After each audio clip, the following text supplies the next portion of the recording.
महाराष्ट्रामध्ये इतिहास घडला। राज्यभरात सत्ताधाऱ्यांचे जवळपास 60 उमेदवार बिनविरोध विजयी झाले। मतदानाच्या आधीच सत्ताधाऱ्यांचे उमेदवार अनेक ठिकाणी बिनविरोध विजयी झाल्याचं दिसलं। कुठे कुणाचे किती उमेदवार बिनविरोध विजयी झालेले आहेत बघूयात ग्राफिक्सच्या माध्यमातून। कल्याण डोंबिवली महापालिकेमध्ये 15 उमेदवार बिनविरोध निवडून आलेले आहेत। पनवेलमध्ये भाजपचे 6 उमेदवार बिनविरोध विजयी झालेले आहेत।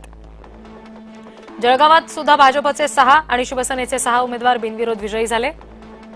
धुळ्यामध्ये भाजपचे 4 उमेदवार बिनविरोध विजयी झाले। अहिल्यानगरमध्ये भाजपचे 3 आणि राष्ट्रवादी काँग्रेसचे 2 उमेदवार बिनविरोध विजयी झाले।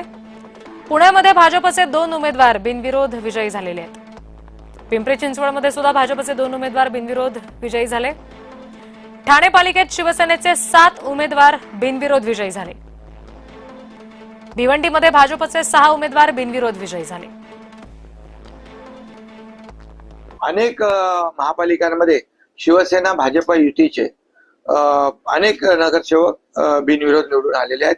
मी त्यांचं सगळ्यांचंच मनापासून अभिनंदन करतो। ठाण्यामध्ये मला वाटतं पहिल्यांदाच झालं काय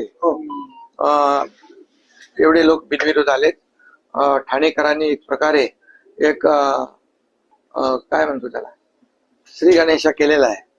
विजयाची सुरुवात ठाण्याने केलेली आहे।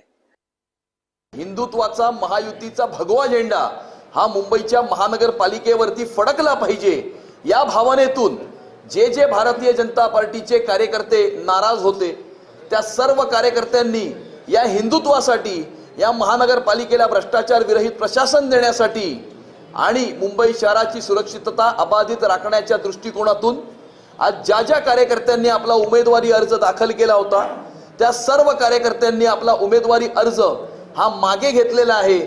आणि मी तुम्हाला काल जसं म्हटलं होतं की उद्या सायंकाळी 5च्या नंतर हे सर्व महायुतीच्या उमेदवारांच्या प्रचारामध्ये प्रचार करताना दिसतील, त्याप्रमाणे नाराज झालेले सर्व कार्यकर्ते एक दिलाने एकमुखाने महायुतीच्या तमाम कार्यकर्त्यांच्या प्रचारामध्ये जोमाने लागलेले आहेत।